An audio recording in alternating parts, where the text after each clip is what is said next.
السلام عليكم ورحمة الله وبركاته. اهلا بيكم معانا في فيديو جديد في مطبخكم وفي قناتكم طبخة خفيفة. النهاردة ان شاء الله جايين كده بحاجة حلوة كده خفيفة وكل الناس يعني بيحبوا يعملوها في الصيف. النهاردة ان شاء الله هنعملهم الايس كريم. معانا هنا ايس كريم، عندنا هنا فراولة ومانجا، وان شاء الله هنعمله ايس كريم بالشوكولاتة. معانا هنا الاول المكونات: نص كيلو فراولة، معاها هنا يعني الكوبايه دي صغيره، يعني لو كوبايه من الكبيره هتبقى ربع كيلو، ربع كوب لبن، وهنا 3 معالق كريم شانتيه، وعلبتين زبادي. نفس المكونات هنا برضو. نص كيلو مانجا، معانا برضو هنا ربع كيلو، ربع كوبايه لبن، لان الكبابه دي صغيره جدا يعني. وهنا 3 معالق كريم شانتيه، وبرضو علبتين زبادي. وهنا بقى زودنا شوية في جرعة اللبن علشان الكريم شانتيه برضو زودناه شوية. ونبدأ يلا في أول حاجة هنعملوها. هنفضم الفراولة المتلجة مع بعض، ولازم يا حبايبي الفراولة والمانجا واللبن برضو يكون متلج. عندنا برضو هنا المانجا متلجة.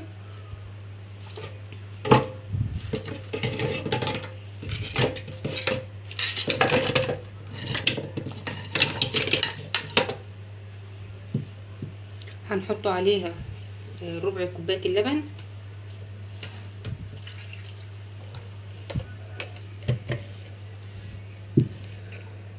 ومعانا 3 معالق كريم شانتيه خام،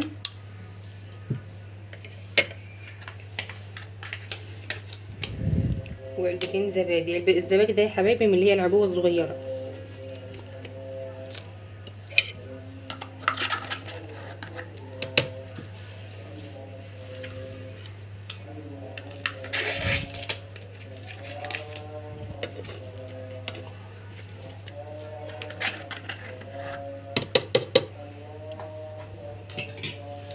هنضربهم في الخلاط ونرجع نشوفوا القوام عامل ايه في الاخر.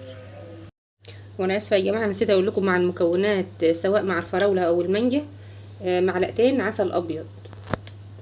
ومش شرط معلقتين، يعني انت حسب الرغبه، على حسب بتحبيه مظبوط او سكري شويه، يعني حسب رغبتك انت. انا هنا حطيت 3 معالق.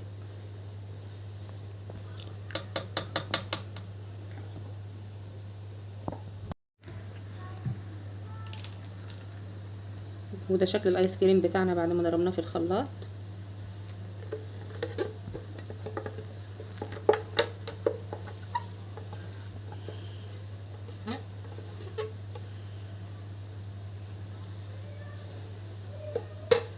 هندخلوه بقى الديب فريزر لمدة 6 ساعات، يعني من 6 ساعات ل8 ساعات، وبعد كده هنشوفوه مع بعض. ودلوقتي بقى هندخلهم هنعملهم الايس كريم المانجا. معانا النوع التاني من الايس كريم، معانا المانجا. نحط برضو علبتين الزبادي،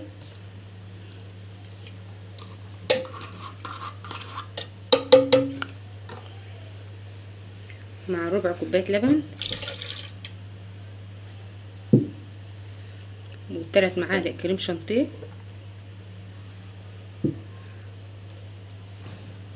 والمانجا نص كيلو مانجا او حسب اللي عندك يعني.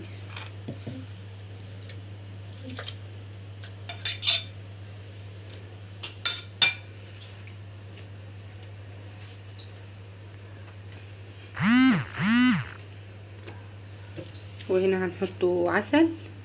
انا هزود شويه لان انا عندي ولادي بيحبوه سكري شويه. ولو ما عندكيش عسل ابيض ممكن تستغني عنه خالص وتحطي مثلا سكر بودره او عسل جلوكوز. ما توقفيش نفسك على حاجه يعني، هو السكر البودره هيمشي برضو معاه. هضربهم في الخلاط ونرجع تاني. وده تاني نوع يا حبايبي من الايس كريم بتاعنا، المانجا.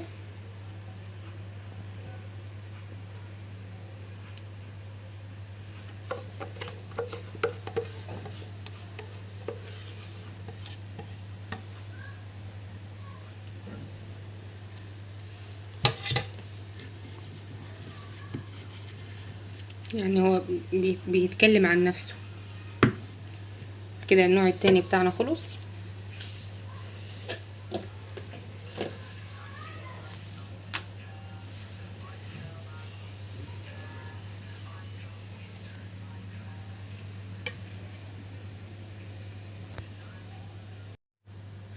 وهنا اخر نوع معانا من الايس كريم، اللي هو ايس كريم اللي هو بالشوكولاته، بس انا هنعمله بالكاكاو الخام.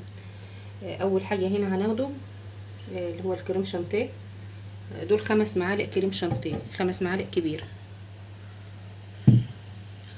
وهناخد عليهم اللبن، مش هحطه كله برضو علشان ايه، اللبن هيبقى تبع تماسك الكريم شانتيه. لو احتجت هحطهم، ولو حبيت زود عليهم برضو هزود. وهنا مش هستعمل العسل، هنا انا خدت حوالي 3 معالق سكر بودرة. هنضربهم في الخلاط ونبقى نرجع نحطه مع بعض الكاكاو. انا هنا يا حبايبي ما استعملتش انا غير اللي هم شويه اللبن اللي انا فضيتهم معاكم، وانا يعني اعتقد اللي هو كده كثافته بالنسبه لي كده كويسه الكريم شانتيه اهو. شويه اللبن اللي فاضلين انا ما خدتهمش هم. هنا هحط عليه الكاكاو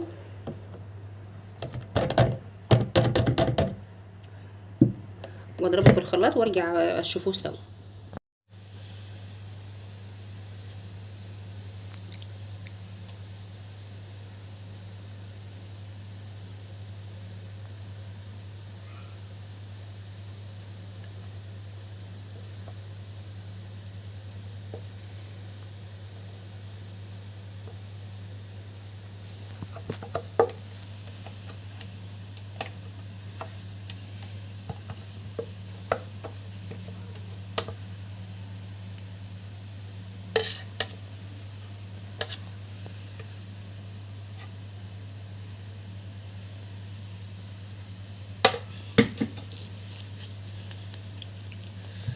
وده يا حبايبي اخر نوع معانا من الايس كريم، وهو ايس كريم الشوكولاته، عملناه من الكاكاو الخام.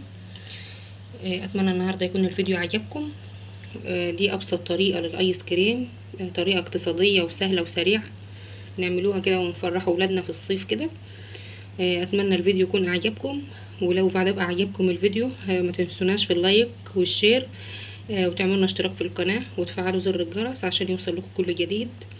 دمتم في امان الله، ونلتقي ان شاء الله في فيديو جديد.